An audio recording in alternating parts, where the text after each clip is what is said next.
What up, cuz? All that good stuff. We're players only, baby. We'll welcome back the band. You know we got a first welcome. So wait, let me explain. Players only is for us, by us. We're the players. We have professionals behind the cameras and all that in our ears. So, you know, they'll make sure we look good. But we welcome in Big Shaq this year. Welcome, big fella, to the show. I just want to say it's an honor to be with Isaiah Barron and the Black Ernie Johnson. Thank you very much. I do speak to Ernie on rare occasions. No, but we got my man Isaiah. You know him from the Bad Boys, back-to-back champs, and he had 44 on the Lakers with that hurt ankle. That was cold, Zeke. Yeah. And we got our man BD. Man, I want to ask you something though. What's up, bro? Last year you came in fresh. You Versace. I know how you do. Did you have a meeting with the suits and they tried to have you calm your style down? Are you selling out for the man? What's going on? No, it's not so much selling out for the man. You know, it's the first one, so I just wanted to dumb down the energy. You know what I mean? Okay. Just make sure hit them slow. People got to start slow. Let me walk. You know, let me walk you to the fashion. Let me walk you to the fashion line. You know what I'm saying? I feel you. I didn't know what Shaq was really coming with, so I just wanted to make sure I had balance. You know okay. Hold on. Well, let's get down to business, fellas. We're here to announce the All-Star reserves, but before we get there, let's recap the West starters. And you guys know Boogie Cousins. He had Wilt Chamberlain or S-like numbers last night. That's Shaq-like numbers he had last night. And if you want to look at Curry, who's the captain, and you all know Durant, Harden, and Anthony Davis. Now, this is how we get here. The coaches, remember this now, get to pick the reserves, and they get 2 guards, 3 front court players, and 2 wild card picks. Fellas, so, drum roll, here we go. Let's get right to it in the West reserves. We're going to start off with Russell Westbrook. It's his 10th season, fellas, but his 7th All-Star. You know he's the reigning league MVP, 2-time scoring champ. But check this out. He's the only player to earn outright MVP honors in back-to-back All-Star games. Shaq, why didn't you do that? Because I didn't get the ball a lot. Oh, okay. The big fellas. All right. Guy that I always play with just shot that thing every time he touched it. Klay Thomas. I ain't saying no names, BD. Klay Thompson in his 7th NBA career. This is his 4th consecutive All-Star selection. Check it out. He's 2nd in the league in 3 points made, 1st in 3-point percentages. Draymond, the bad boy. You already know it. 3rd NBA selection, his 6th season. He's the reigning defensive player of the year. Check this out, fellas. In 2 years, he has not had a game where he scored more than 25 points. But 21 triple-doubles, his teams are 21-0 in those games. LaMarcus Aldridge, back. 12th NBA season, his 6th All-Star appearance. He leads the Spurs in points and rebounds, averaging about 22 and 8. He had 7 30-point games this year, only 1 last year. Jimmy Buckets. You know what he's doing for the 3rd place Timberwolves there in the Western Conference. This is his 4th straight overall selection. He's averaging about 22 a night, but more importantly, shooting a season high, a career high. Now, he carved himself out a little niche over in the West. Oh, yeah, he's doing this thing over there. And this guy is too, Zeke. How about it? Damian Lillard, he made it. 6 seasons early. First since 2015, averaging 25. 5 and about 7. Stephen A. Smith happy that you made it. And how about this? The rookie. He's not a rookie. No, he's in his 3rd NBA season, but he's going to be a rookie on that All-Star team, his 1st All-Star team selection. He and DeMarcus Cousins, the only players to average over 20 and 12 this season. So let's just take a recap again. Zeke, what do you like out of this? DeMarcus Aldridge, Green, you see all the players that you got. Any surprises to you? I tell you, the surprise probably for me would be Lillard beating out Paul, because I thought Chris Paul, you know, just because his book of work and, you know, his legendary status in the league and everything, I thought he would be on the All-Star team. But, you know, Lillard has had a great year and deserved it, but I didn't know if the coaches would actually give it to him over Paul.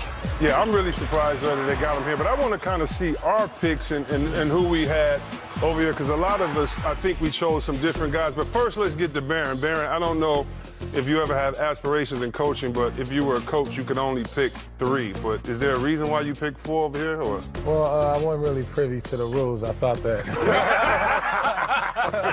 had happened? What happened was I didn't really read the that. rules right, and I thought that it could be anybody. Exactly. Now, fellas, I thought Lou Williams would have made it. Honestly, you know, with their team playing so well, they had injuries on both sides. I'm surprised, Big Shaq, he didn't make it. But I look at yours, Shaq. Lou Williams, LOL. Now, you know, he's laughing at the list, and he has a right to laugh. But you've got to go with him and Dame. I think Dame is Dame is solid, and he got snubbed the last 2 years.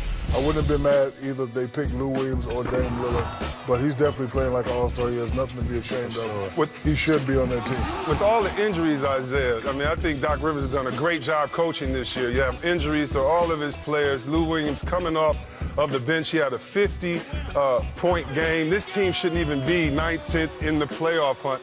How is it that a guy like Lou Williams doesn't get to make it? Is it just because it's so much talent, or is it because people don't like scores off the bench? No, I think the West is so stacked with great guards. Yep. And if Lou Williams is in the East, right, okay, if Paul George is back in the East, these are two guys that make the All-Star team.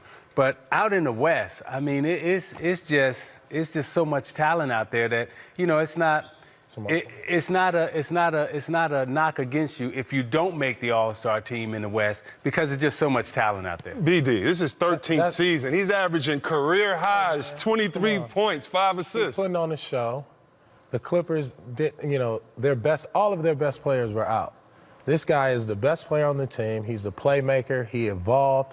He's put on 50-point games. Every player that he went against, he pretty much destroyed. I think that he deserved it, one, because he'll never get an opportunity like that in a situation like this. Okay, well, who don't deserve it? Man, it's tough. Who you going to take off the list? It's tough. I know it's tough. You could add a DeAndre Jordan. Yeah, I got a question. See, look, in my philosophy, it would have been more West Coast players to make the All-Star game anyway. That's why I picked Paul George. Yeah, now how about that? Yeah. So you want to just pick All-Stars? Yeah, I just want to pick All-Stars. Players in the league. I like that. If you're going to do it like that. Well, since you have captains and you're picking, you should just let them pick out of the rest of the bench. I like that. But I have a question for the panel. Portland is 25-22. Clippers are 23-23. If the Clippers were 23-23 and Portland was 23-23, would Dame Lillard have still made it? And they lost Chris Paul last year. His team lost, one of the greatest guards. Because the Clippers right now are in the 9th spot. Yeah, I really do. I think whether it be Lou, whether it be Dame, whether it be Chris Paul, all of them, on any given night, you can pick. I think Chris Paul, right, with his body of work, what he's doing in Houston, their record, everything else, when he's healthy, they're definitely a big difference in their basketball team. A guy like him not making an All-Star team, he's probably sitting at home. He should be tweeting LOL, laugh out loud. He got a right to it. Yeah, I agree. You know what, guys, that I don't know if the fans understand, I think the players understand, is that you have perennial All-Stars like Shaq. He went 72 times. Zeke, I think you went 39 times to the All-Star. But the All-Star, for me, I remember guys making their second time. It makes a career. It's almost like I understand it's a popularity contest, but if we don't respect the guys doing work at that one time, to me it just seems like maybe guys miss out on that moment. I played with a guy, Rod Strickland, never was an All-Star, led the league in assists. So to me, I'm a little more sensitive. I think, like you say, who do you take off? I don't know. But to me, I really hope guys get their first or second All-Star, and it's just not a popularity contest, but if you go to work like this year. I think BD and Shaq got a good idea where there's no East and West. You just have the best players. You just take the best players in the league. And since they're picking, you might as well just... We're missing out. It's like we're missing out on the show. Lou Williams been putting on the show all year for the Clippers. You know what I mean? Chris Paul. But if he got to the All-Star game, would he put on the show? Or is he just going to be like... He deserved to be at the show because he's been doing it. And every player in the league can really attest to that. But are the All-Stars going to play this year? I like that, Adam Black, not Adam Silver. Great job. I like that. Yeah, a lot of guys that we thought, you still got to look. Blake Griffin, I think he missed 21 games this year. Yeah. Jordan, you still got some really good names on it. But what I see is funny is a lot of the guys that we really see a change in the league, not just by the stats and the players every night, but when you start not to see a guy like a Melo on the West. To me, that I'm not saying he had an All-Star year, but we're starting to see names of guys that went 13, 12, 11, and 10 times. So it's going to get interesting to see if anybody, Isaiah, is entertaining in this All-Star game. But hopefully somebody played D, Shaq. Last year's All-Star game was entertaining to some people, but, to us veterans and to us real basketball enthusiasts, we didn't like it. We just want guys to go out, compete, and, just play hard. And, the score last year was not indicative of guys playing hard. I understand guys don't want to get hurt, you don't want to do that, but, when I was in high school watching you guys played hard. We made it, we tried to play hard. So hopefully this year with the new changes and rules, guys, compete a little more. Do you want them to next year show the captain's picks in front of everybody, or you like the fact that they don't really show who picks who? I would like them, to show us, to show the fans. I mean, because, we kind of, pretty much know who they're going to pick anyway. But and Bill rivalry. As a fan of the game, I would, like to see it so I could, be prepared when I'm sitting in my seat. I want to see it just so I can see who getting mad at who. Sean Grant wanted to see BD. He said he's still killing in the Players. Don't pump him up. We want Versace. I thought you were going to come in like Mingos This today. is NASA material, man. This is, this has been worn by space. Bahamas NASA? No, the astronauts. NASA, they made this 3D printers, something like that.